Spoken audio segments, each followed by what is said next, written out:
Hello and welcome to this devlog.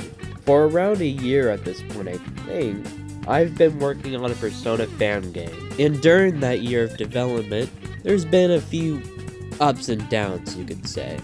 And today, I'll document my pain and sorrow when working on this project. So without further ado, let us start this devlog.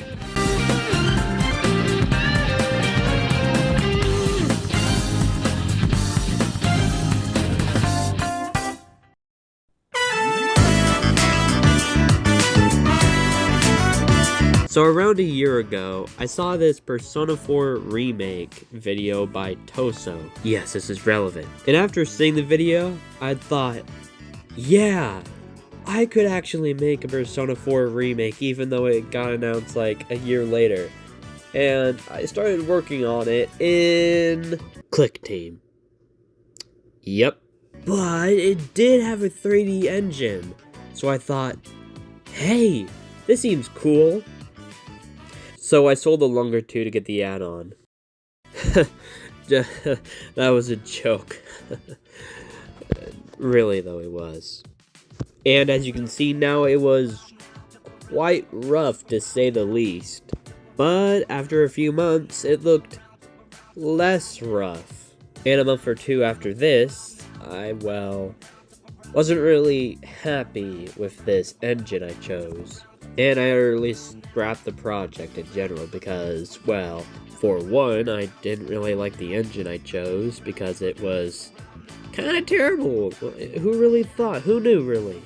And the other reason was because, I knew at some point Atlas would remake the game. And they did! And it looked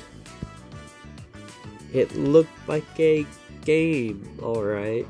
But this Persona fan game didn't really leave my brain. So around minutes later, I thought, hey, maybe Godot is the right answer. Maybe I won't have as many issues or complaints like I had with Click Team, because I swear to God.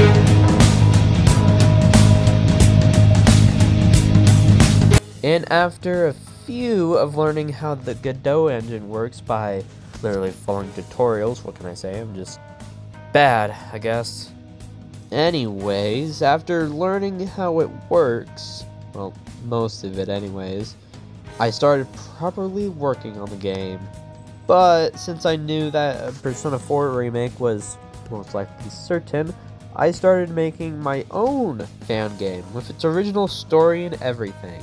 And that was because, John Austin's video was kind of cool, and I thought I could wake up, get out there, and to actually make a Persona fan game. But you may be asking, who are the characters? What is a story? How do you make a good story? And those are all good questions. Let us begin with the characters. First off, we have the protagonist, or hero, or whoever you name this character. He's a second year of the school, which is currently unnamed, and is a transfer student who transferred because of his parents. I won't say why he is transferred, because, how funny will it be if I just spoil it for you? Anyways, he's transferred to his niece's place, Persona 4 I know, and is who the protagonist lives with for an entire year.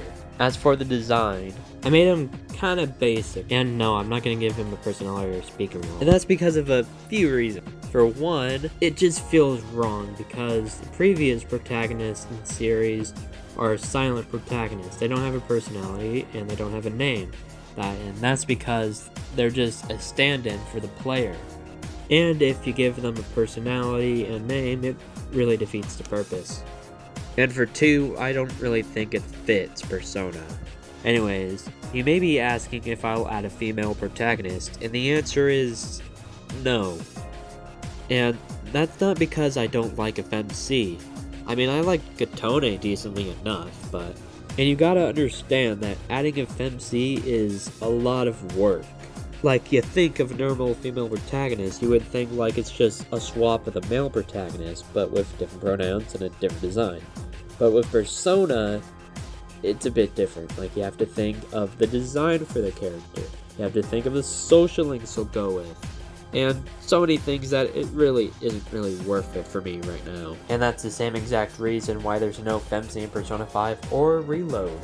Because, like I said, it would take a lot of work. Anyways, up next is the next character that will appear in the game. I never felt like... Next up is Aikawa Yuto. He's a third year and the best friend character.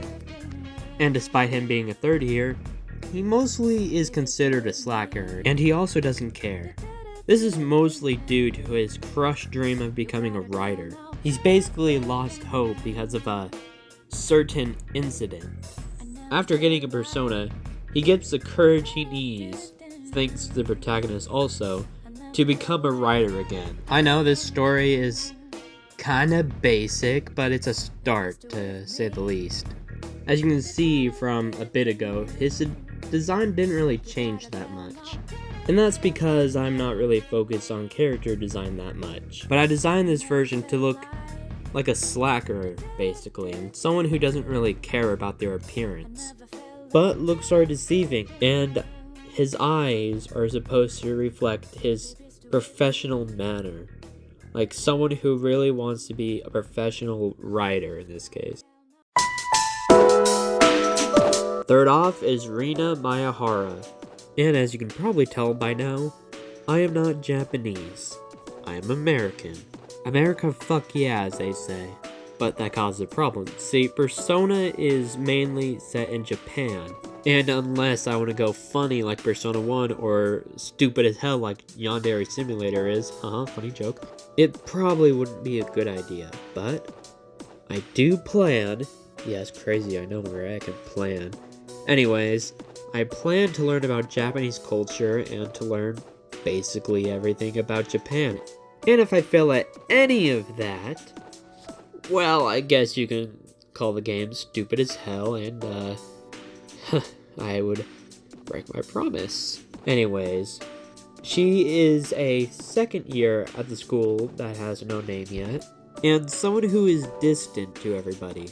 Not because she has social anxiety or she doesn't hate anyone. You see, she lost her brother recently due to an accident, which I have no clue about right now, and she blames herself for his death. And you may be asking, well, isn't this similar to Persona Trinity Soul? Well, fuck you. No one cares about that show. It's basically forgotten at this point.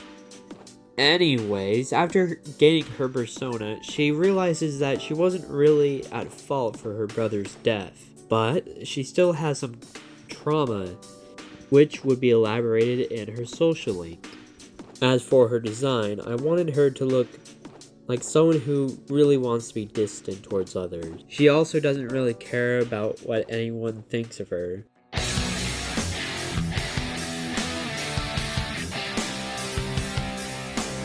And now for the last and certainly not least is the new Velvet Room attendant. No, I don't have a name for him yet. As for his background and everything else, I don't really want to spoil the fun in that. And he's male, unlike the other female Velvet Room attendants. And, well, it's also cool to see another male Velvet Room attendant like Theodore from Persona 3 Portable. Unlike Theodore, though, his personality is more calm and direct, and mostly doesn't really understand human emotions. Now, as you may or may not know, Persona 3 to Metaphor Refantasio, the story is based on an Arcana card, or at least built on it. Like for Persona 3, the Arcana they chose is Death. For Persona 4, it's Temperance. Catherine, or Catherine Full Body, whatever the hell you call it, is the Devil in the Tower. Persona 5 is the Star, and Metaphor just said, fuck it, Let's include the moon, the sun, and the judgment. As for this fan game, I chose the Hangman Arcana. In this case, the Hangman Arcana in the upright position means to have deep insight, change, and release, while the reverse state means to have a standstill, sacrifice, and lack of control. So the theme that I chose, which may or may not be temporary, is to stop and look at something at a different angle. Basic, I know. So the story would go like this. The protagonist moves into a new town and lives with his niece for a year. The next day, he overhears some people talking about a strange occurrence that says that some people are going missing, with only leaving a hand where they last were seen. And the real reason why any of this is actually happening, of these strange occurrences, is due to the Dreamscape, which is basically this game's metaverse or TV world. And they get transported by just sleeping and thinking about their trauma. And I guess it's not really concrete, but the shadows kill them by probably tearing them apart, who knows. Anyways, the protagonist makes it to the school's entrance. When he does, he bumps into Yuto. And after them talking for a bit, the bell eventually rings and the protagonist goes to class. After the protagonist heads home, he eventually goes to sleep, which, without thinking of trauma, he goes to the Velvet Room. Any other character would just dream normally and not go to the Velvet Room. Anyways, Igor does a cryptic message to the protagonist and he wakes up. He goes to school again. That night, after school, in the evening, he goes to sleep once more and actually has a nightmare. That means he get transported to the Dreamscape. The protagonist tries to find a way out, but doesn't. He eventually does see Yuto, and because if you have a nightmare and have the potential, you can get transported to the Dreamscape. Meaning basically anyone with the potential can appear in the Dreamscape. Anyways, the shadows start appearing, and with no hope, it all seems to be lost. Until the protagonist summons his persona.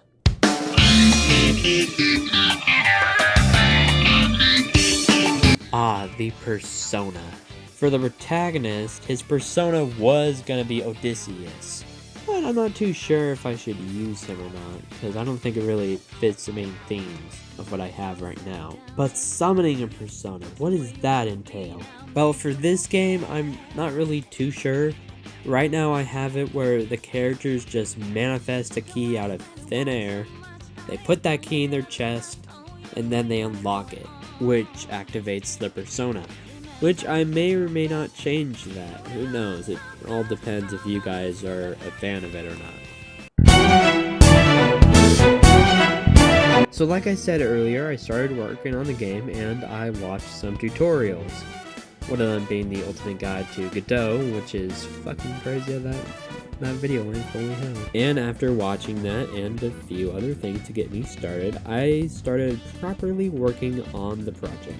And since this is a Persona game, I needed to know the systems and functions of how everything works in Persona. Mainly Persona 5, because that's my main frame of reference. So I had to look inside the games files by using the December 2015 build. Yes, I used a prototype, but I mean, it doesn't really matter. I mean, they all work the same as a final, right? And through that, I learned how the calendar system works, I learned how hits and doors work, and some other miscellaneous stuff. And some things of how the battles work, but for that I just used the math behind Persona 3 Reload's combat, which was helpful.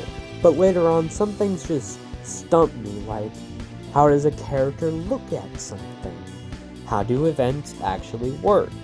And for all of that, I used the June 2014 eBoo, which is pretty cool actually, I will say. It does have a lot of interesting stuff, but that's not what this video is focused on. Anyways, in this eBoo, there is an event editor and a look at viewer, which were both really helpful. After knowing all this great knowledge, I translated all of that into Godot. And it was difficult to do for the most part, but I eventually got it to actually manage. But before figuring all that stuff out, the project was going pretty well actually.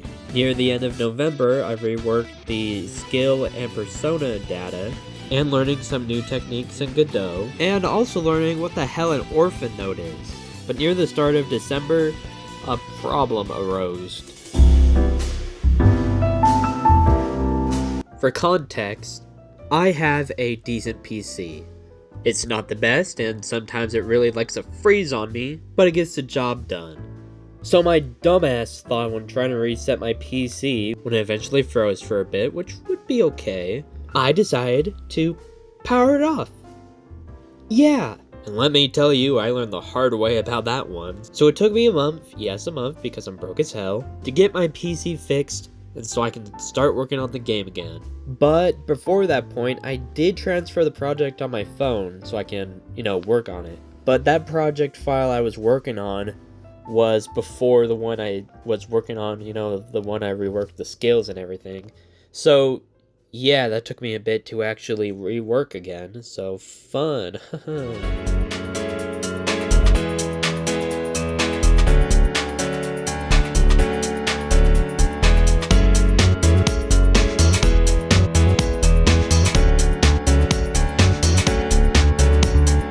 Well, it's been an entire year working on this project so far.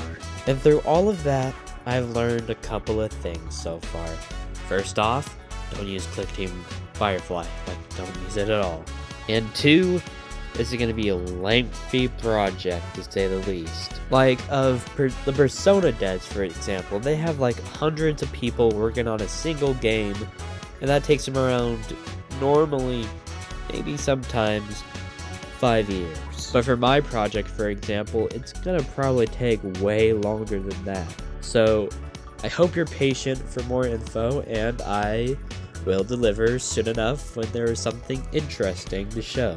But hell, who knows? Maybe I'll make another one if you guys are interested in this project.